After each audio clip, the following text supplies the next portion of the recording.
செந்தமிழின் நகுதல் கூடி செந்தமிழாய் வாழ்ந்து கொண்டிருக்கும் என் தமிழன்னையை வணங்கி, மேலும் கல்வியே எனது வீடு, பள்ளியே எனது வீடு, கல்வியே எனது வாழ்க்கை என வாழ்ந்து கொண்டிருக்கும் என் அன்பிற்கினிய அன்னை மதிப்பிற்குரிய தலைமை ஆசிரியர் அம்மையார் அவர்களுக்கும், மேலும் நேரிய பணி செய்யும் நோக்கத்தில் கல்லால் இருக்கும் எமையெல்லாம் சிற்பமாய் வடுத்திக் கொண்டிருக்கும் இருவார் ஆசிரியர் பெருமான்கள் யாவருக்கும், இங்கு வீற்றிருக்கும் சிறப்பு விருந்தினர்களுக்கும், மாணவ கண்மணிகள் யாவருக்கும் இந்த முன்னெடுப்பு உரிமைக்காரியின் வணக்கத்தையும் சுதந்திர தின நல்வாழ்த்துக்களையும் கூறிக்கொண்டு, காந்தியடிகளின் அகிம்சை வழியில், நேதாஜியின் வீர முழக்கத்தில், பகத்சிங்கின் புரட்சி கனலில், பாரதியின் நேரிய முழக்கத்தில், கட்ட பொம்மனின் வீர கர்ஜனையில், வேலுநாச்சியாரின் நேரிய வாழினாலும், இன்னும் எத்தனையோ தியாகச் சுடர்களின் இரவும் பகலும் உழைத்து,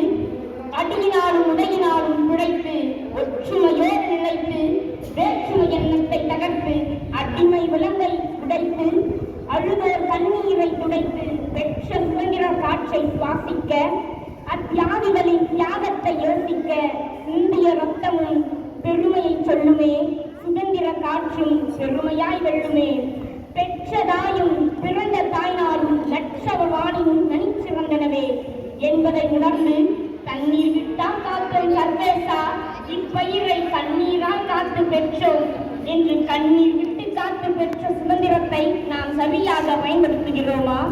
அத்தியாகிகளை நினைவில் வைத்துள்ளோமா?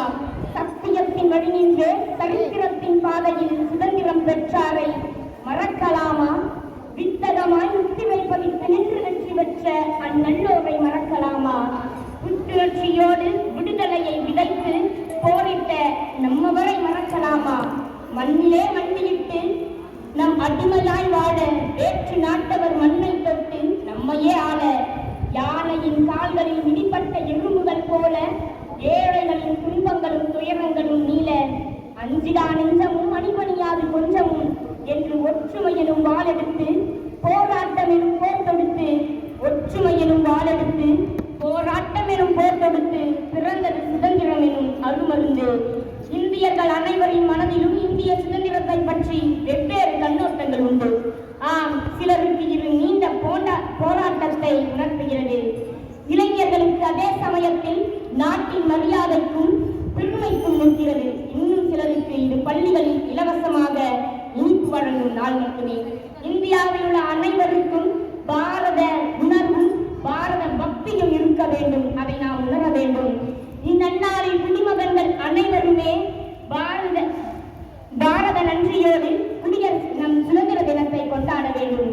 என் அன்பு தோழமைகளே, பாரத தாயின் மடிபணிந்து நாம் அனைவரும்